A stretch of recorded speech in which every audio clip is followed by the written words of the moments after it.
Alors les grosses têtes, Laurent, c'est une énorme machine. Expliquez-nous ce que ça implique de délocaliser une émission telle que celle-là, aujourd'hui à Angoulême.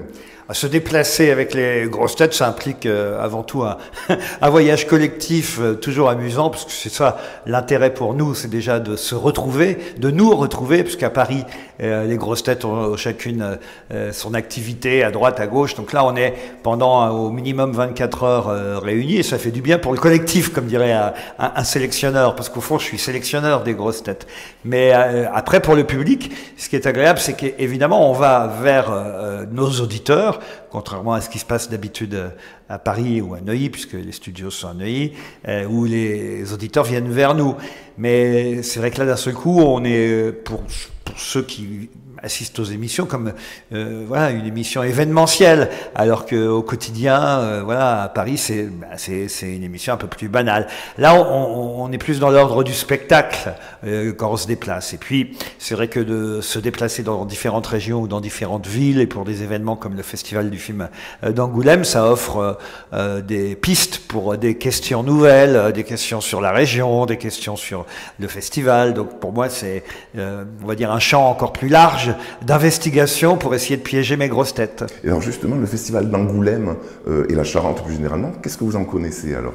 Je suis venu déjà une fois ici à Angoulême, mais c'était pour le festival du film de bande dessinée à l'époque. En fait, il y a deux festivals à Angoulême importants. Il y a le festival de BD et le festival de DB, de Dominique Besnéard. Voilà, ce sont les deux festivals les plus connus ici.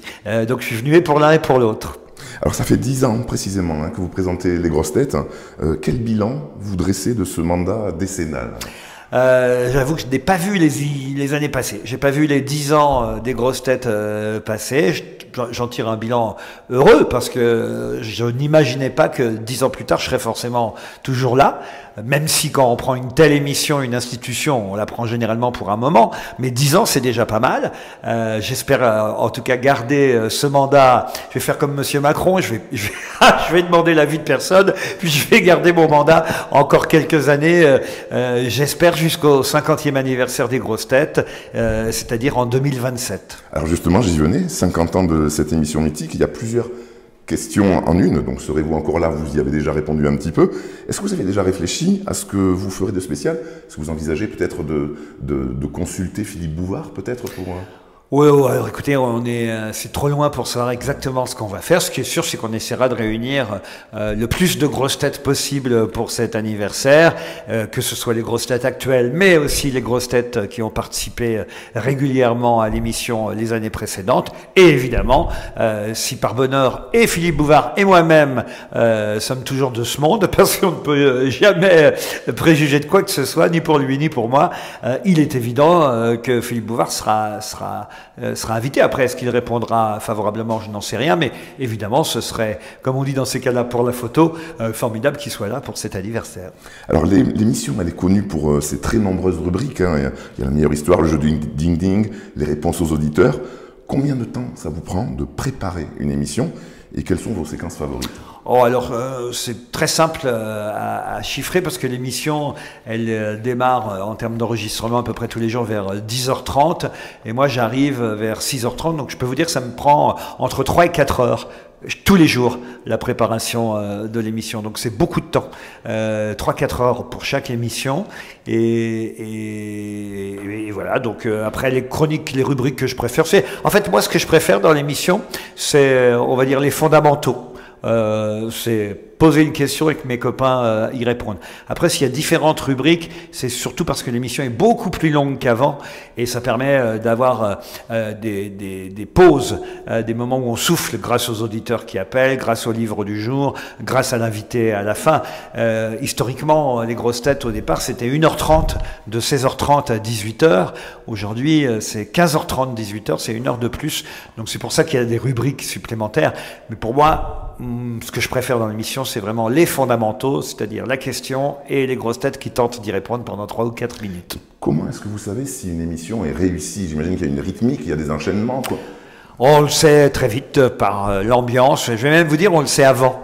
généralement, on sait qu'une émission va être réussie dans les 3 minutes qui précèdent l'entrée dans le studio, ne serait-ce qu'à l'ambiance avec les grosses têtes. Moi, je vois tout de suite si je vais faire une bonne émission ou pas. Et puis après, il y a les rires du public, évidemment, qui sont un deuxième signe. Et on sait quand on sort de l'émission si on a fait une très très bonne émission, une bonne émission, une émission plus moyenne. Ça arrive hein, sur évidemment le nombre. Il y a parfois des émissions plus inégales. Alors, on a tous nos petits chouchous, hein, en général, dans une équipe. Vous, dans vos grosses têtes, quels sont ceux qui vous séduisent le plus sur la durée, ceux qui ont le plus de fulgurance, ou ceux qui sont bien sûr partis et que vous auriez aimé conserver plus longtemps à vos côtés? Oh non, mais alors là, si je vous fais la liste de ceux qui ne sont plus là, il y en aurait beaucoup. Je pense à mes camarades Jean-Pierre Coff, Claude Sarraute, Pierre Bénichou, et évidemment, si on va plus loin dans le temps, Jacques Martin et Jean-Yann, puisque j'ai eu l'occasion de travailler avec eux sur Europe 1, même si c'était pas les grosses têtes, c'était une émission quasi équivalente. Et puis, pour ceux qui sont là encore avec moi aujourd'hui, bah, écoutez, je serais bien mauvais manager si je donnais des noms parce que je fâcherais les autres. Mais il suffit d'écouter l'émission pour savoir. Parce que ceux qui sont là le plus souvent, c'est évidemment ceux, c'est pas forcément ceux que je préfère moi. C'est ceux que je pense les meilleurs pour, en tout cas, la qualité et l'efficacité des grosses têtes. Alors il y a pile 10 ans, j'ai 2 petites questions pour terminer. Il y a pile 10 ans, s'arrêtait votre émission On ne demande qu'à en rire, qui a révélé des talents un peu provoques comme Jérémy Ferrari, Nicole Ferroni, Arnaud de Samer. Est-ce que vous diriez que c'était une émission avant-gardiste dans la mesure où ils ont tous percé, ou plutôt le chant du cygne de cet humour provoque à une heure de très grande écoute sur le service public?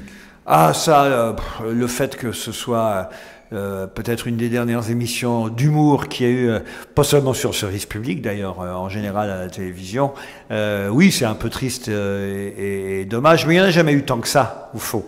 La preuve c'est que moi quand j'ai fait On ne demande qu'à en rire, c'était dans la lignée de 2 grandes émissions qui avaient précédé, ça a été La Classe sur FR3 et encore avant, toujours Philippe Bouvard, le Petit Théâtre de Bouvard.